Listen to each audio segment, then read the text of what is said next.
I like to think I've made my life's mission to get one person to pick up a book and to become a reader. I'm just gonna consider myself to be successful if I manage to do that. And hi guys, welcome back to my YouTube channel. I hope you guys are doing well. For those of you who are new here, my name is Mishti and I love all things bookish, and this video is the epitome of my love for books because I am here to make sure you become a reader. And if you're someone who did not get exposed to books, maybe you were a sports kid, you did not want to be a reader, or yeah, or maybe you were a reader but now you've lost that hobby somewhere along the way, and if you now want to revisit that hobby and become a reader and find yourself in books again, I'm here to help. And I am here just to make you find just one book, at least, at the very least, that just makes you feel like time has stopped, and it's just gonna make you feel at home. And yeah, so that's what I'm gonna do in this video. This video is especially important because I feel like I don't know who said that, but there's this quote that says if you don't like reading, you just haven't found the right book for you yet. And I strongly believe that, which is why I'm here to help, happy to help. And yeah, so grab a snack, pretend we're on FaceTime, and let's find you your new favorite book. Or actually, let's find you your favorite book because I have some top tier recommendations. And yeah, so let's go. I think I've established the fact that I love Taylor Jenkins Reid books so much, and those are just the perfect books to recommend to somebody who isn't a reader or they want to get into reading, because her books are perfect for that. So I have two books by her. The first one is Seven Husbands of Evelyn Hugo, and the second one is Daisy Jones and the Six. Both of those books are my all-time favorite, and I just can't get them out of my mind, and they are just perfect. So I'm gonna start with Evelyn Hugo. And if you've never read a book in your life and just like want something that's so fun, that almost feels like celebrity gossip, and it feels like a vintage Hollywood movie, but like with lots and lots of gossip and tea, I think this book is it, because Evelyn Hugo is basically like a fictional old Hollywood star. You could almost equate her to like the Marilyn Monroe status of fame, and she is more real than almost like actually real celebrities, because that's how fleshed out her character is. So basically she has lived a very distinct life. She's been in the limelight forever, she's been in scandals, and at the age of I think 79, that's when she decides to do an interview, but not with like a very famous journalist. She does that with like a very niche, like underrated journalist, and nobody knows why she picked her. So Evelyn begins telling us her story, the fame, the marriages, the ambition, the love she kept hidden deep inside, and it's just completely impossible to keep that book down. And it's so glamorous, but it's also really tender and emotional, and it's just like a wonderful exploration of identity, love, loss, and the cost of fame. It's just one of those books that's gonna hook you in so bad, and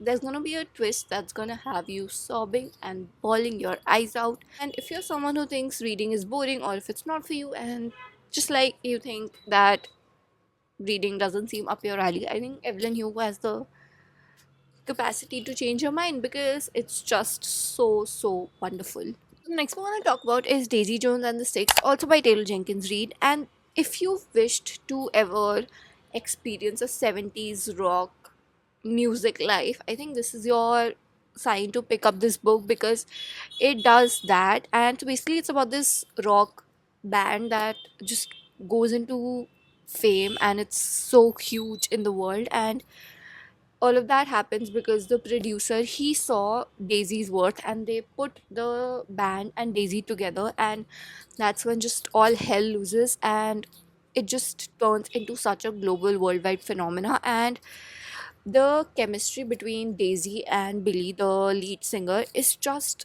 so spectacular, and it's so mind-bogglingly interesting. And so basically it's done in the format of a documentary slash interview, so all of it feels like everybody's just like saying their dialogues. It's written in an interview documentary format, and it's basically kind of like a behind the scenes of everything that went down, why that band broke, and it's just all the tea, all everything you can imagine about rock and roll, about addiction, about ego, about art, and it's just so wonderful. It's just the kind of book that's gonna stay on your mind for a long, long time. And also, if you think that maybe this would not be the right one for you to read, I think you could also really check out the audiobook of that, because it's told as an interview.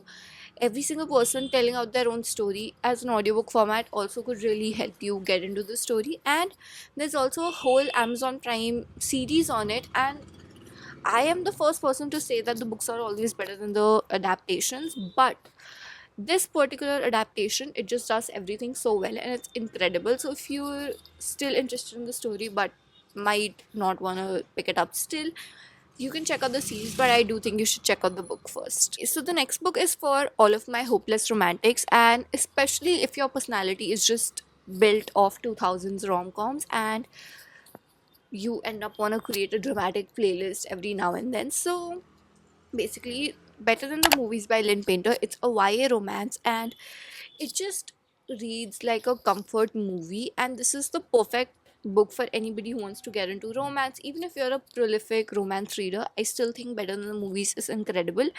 So basically, what happens is you've got Liz. She's a dreamy, introverted girl, and she's been obsessed with her childhood crush, Michael, forever.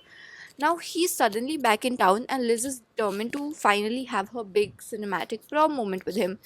But there's just one tiny obstacle, and that tiny obstacle comes in the form of Wes, because her annoying and low key hot next door neighbor is hell bent on annoying her all the time. And it's really like a classic enemies to lovers, slow burn, full of banter, and they're just so cute and adorable together.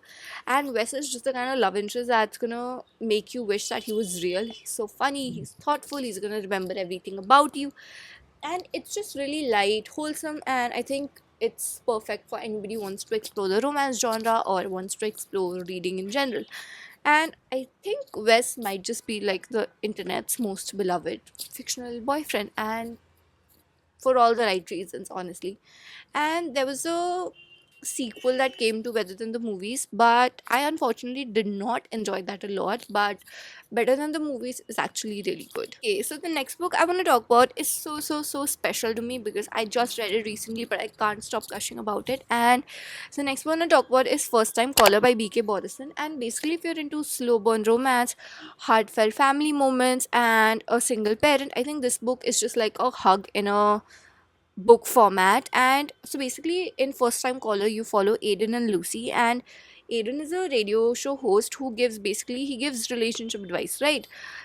But what he also does is he doesn't believe in love himself. So that's when you see Lucy, and Lucy's a single mother. Her daughter basically calls up the radio show host, and the daughter thinks that, I think my mother might be lonely, and I think you could help my mother find love.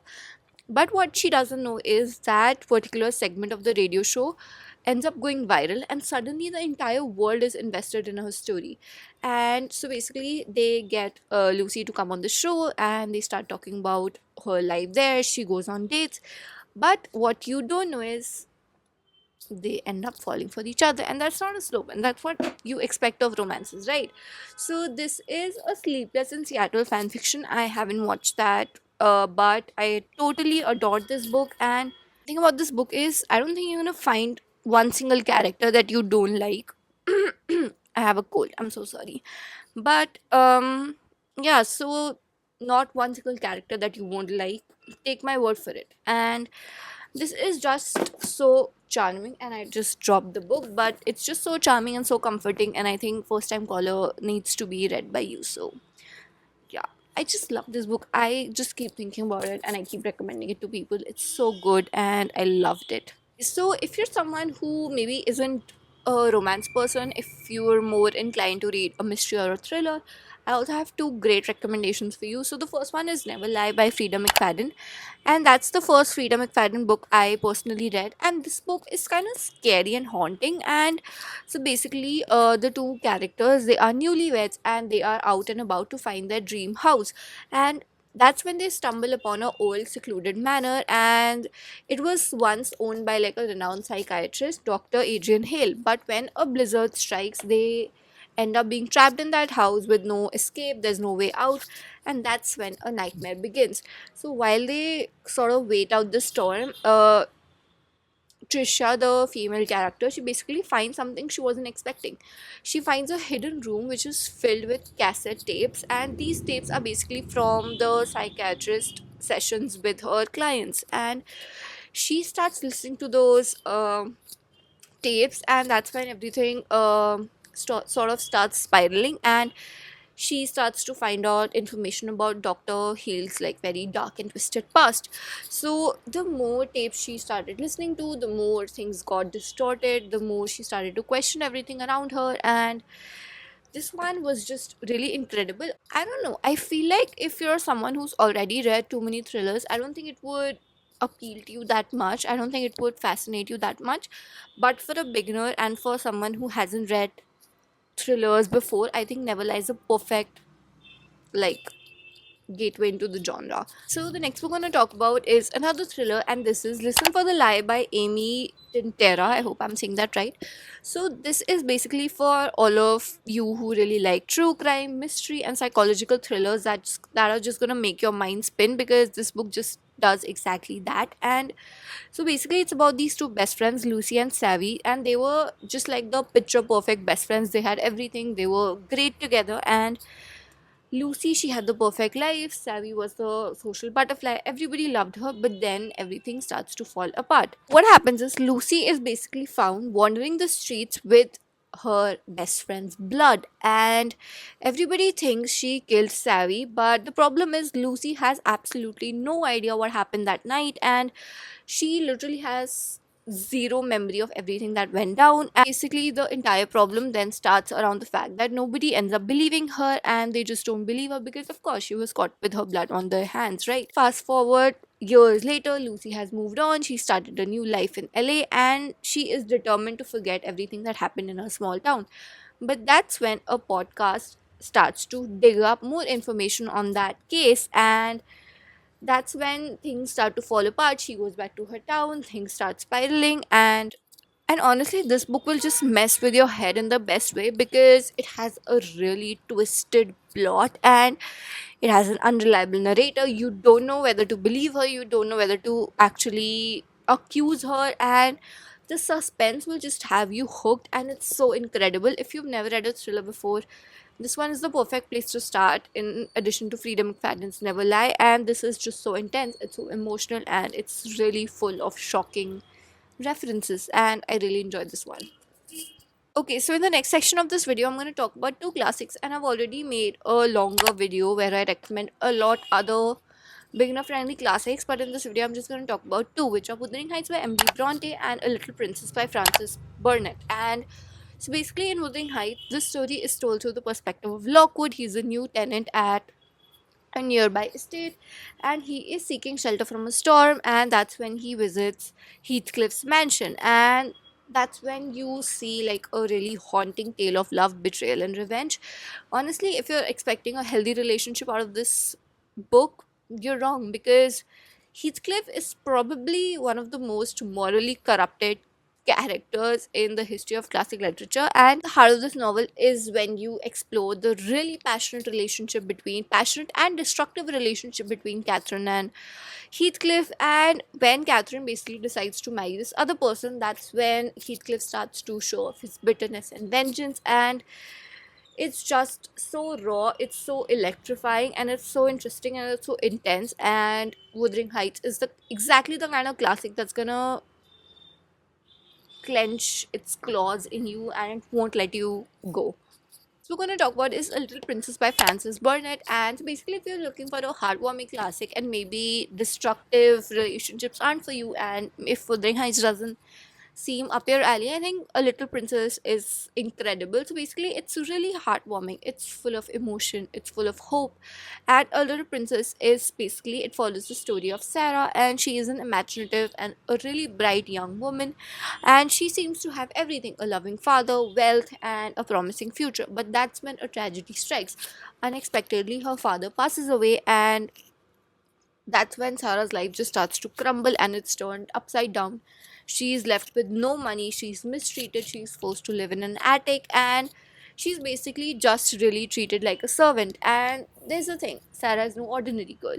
She, despite her misfortune, she is resilient, she is kind, she's empathetic, and with her intelligence and creativity and kindness, she just finds a way to get above the cruelty that she was facing on a daily basis. And it's just a beautiful story. It's about the power of kindness, how being resilient can actually change your life for the better.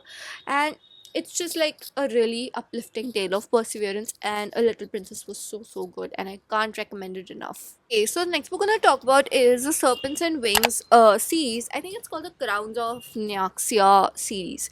So basically it's by Carissa Broadbent. I can't hold the whole thing together. Anyway, so I'm just gonna hold the first book. So the Serpent and Wings of Night is a fantasy, and I am not a fantasy person, and me recommending this says a lot because it just had me in the palm of its hand and it was so good. So basically, if you're a fan of dark fantasy and thrilling romance, this should definitely be on your radar. Basically, it's set in a world where humans and vampires clash, and it's a story where a human is raised by the vampire king and the adopted daughter, one of the most powerful vampire families. She is determined to survive in a world that just like sees her as nothing more than a prey, and her only chance at survival and possibility to prove herself is by entering a really brutal tournament which is hosted by the goddess of death herself.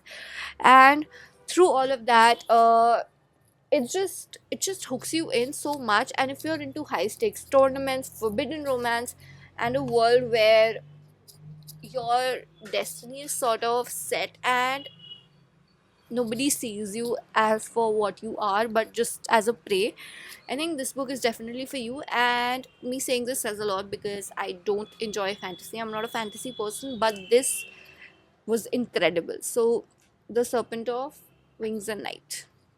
Okay, so now I have a literary fiction recommendation for you. So basically, this is I'm a fan by Sheena Patel, and if you're looking for a novel that just explores the dark complexities of human relationships through the lens of modern obsession and power dynamics, then this is just the perfect book for you.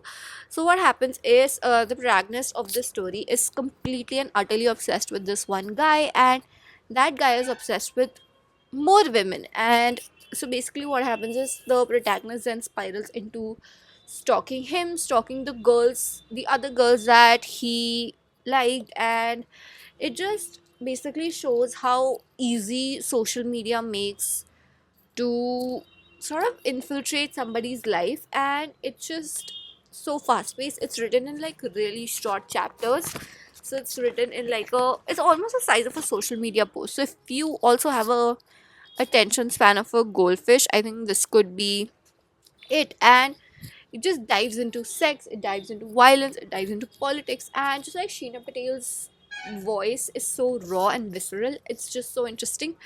And yeah, if you tell me you've never stalked a single person in your life, you're lying to me. Why are you lying to me? Because I'm sure you have. And yeah, so I think it's just gonna be really relatable to you because we live in such a world that our days can't end without social media. They can't start without social media. And this is just such a powerful debut book by Sheena Patel. It's beautiful, it's wonderful, it's so exciting, it's so fast paced. And yeah, I think I'm a fan is a really incredible literary fiction pick that you might want to start with. So the next one I talk about is Another Day in Landor by Ruskin Bond, and this is Ruskin Bond's latest book, which I had the privilege of receiving a few weeks before its release. And it's just a wonderful reflection of Ruskin Bond's life in Landor, and it just basically invites you and me to just like slow down and enjoy the moments that are supposedly so mundane. And it's just written in the classic Ruskin Bond style. At his iconic room, it's sat at his window that just frames the world outside, and he just contemplates the ever changing landscape around him, both literally and metaphorically, because he's also aging now.